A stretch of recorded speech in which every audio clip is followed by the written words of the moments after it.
What's going on, guys, and welcome back to another video. So today I'm going to be doing another Syndra guide for you guys, but this one's a little updated. I wasn't really comfortable on the last one, but this one's for Season 9, and let's get right into the video. So first off, we're going to be talking about her Rune Page. For your first tree, you're going to want to run Domination, and you're going to want to go Electrocute. And obviously the reason you're going to want to go Electrocute, like Thunderlord's, Electrocute is a fantastic and reliable source of damage that, thanks to her semi-long range abilities and non-attack range, she's able to proc it very easily, especially with her Q, since her Q is on such a low cooldown.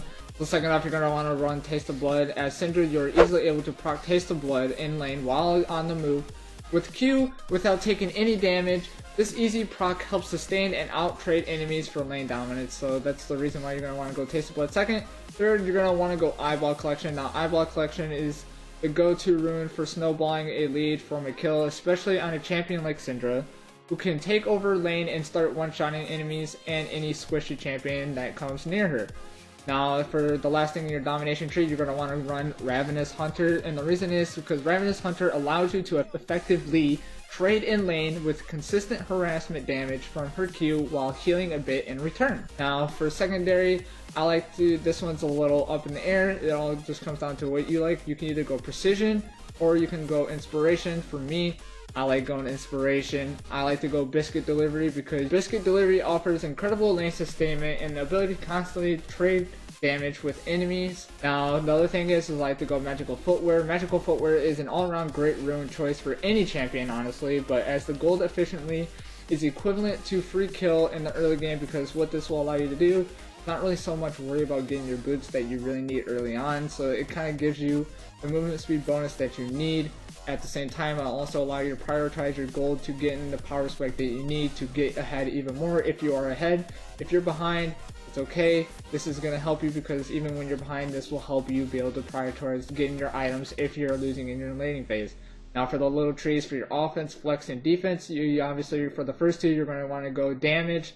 You're going to go the 680 or 10 AP for both of those, and then for your defense, it's either going to be 6 magic resist or 6 armor, I believe it is, just depending on the matchup, so just keep an eye out for that. Now, for matchups, typically Syndra is really good into a lot of matchups, but some champions that counter Syndra are Annie, Fizz, Vel'Koz, Xerath, Zillion, Malzahar, Jace, Anivia, Lux, and Kassadin.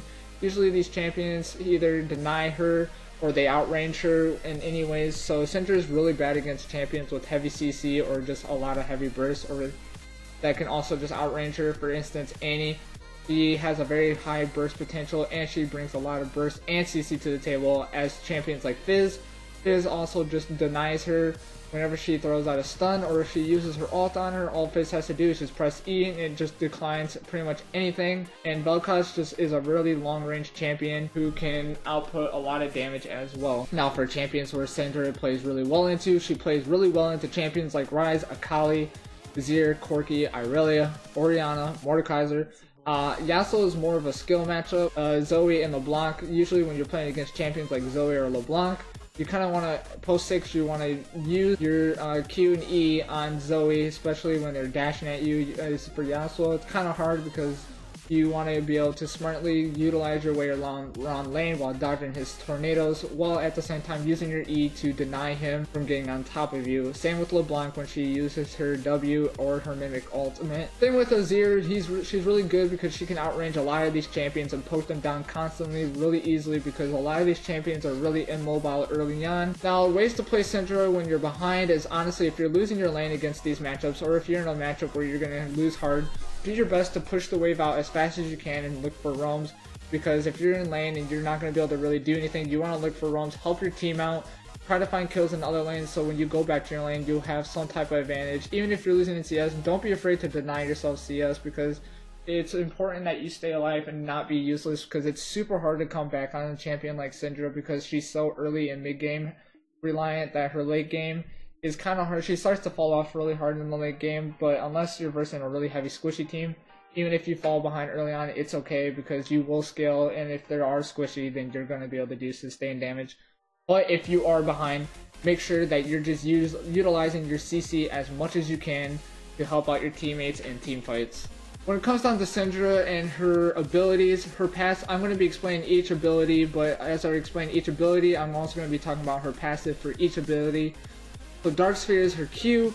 Syndra conjures a Dark Sphere dealing magic damage. The sphere remains and can be manipulated by her other powers. Now with Dark Sphere, with the passives of her, with her passive of Transcendence, every time you level up, it deals 15% more damage against champions. Now for her W, Force of Will, Syndra picks up and throws a Dark Sphere or enemy minion dealing magic damage and slowing the movement speed of enemies.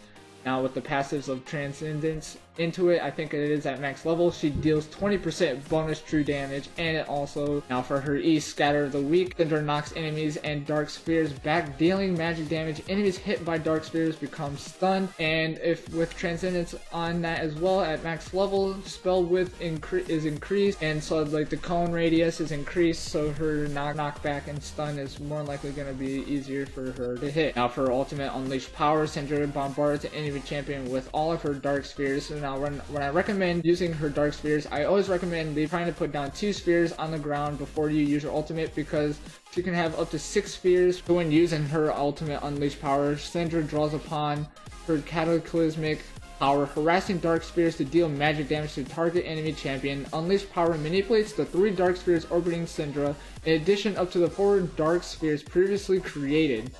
So whenever you're doing this, you want to make sure that you're putting down at least 1 or 2 extra Qs on the map as you can to deal and output more damage. Now some combos with Syndra is that one cool thing, you can press Q and E at the same time and then Alt, or you can just auto Q auto, or you could just auto Q WE.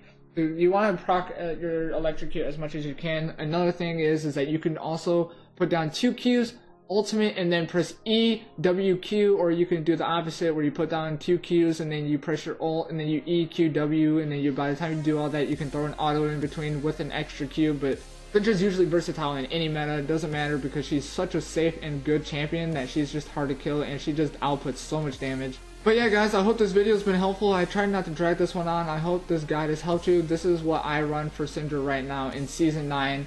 If anything changes, obviously you want to check out this page down below. It's called runeforge.gg, where you can upgrade and check out all the latest updates within Champions Rune pages if you don't know what to run. Thank you guys seriously so much for watching. If you guys enjoyed, please consider hitting that like and subscribe. Let me know down in the comments below if this has been helpful for you or if you've ever played Syndra. And I'll see you guys on the next video. Peace out.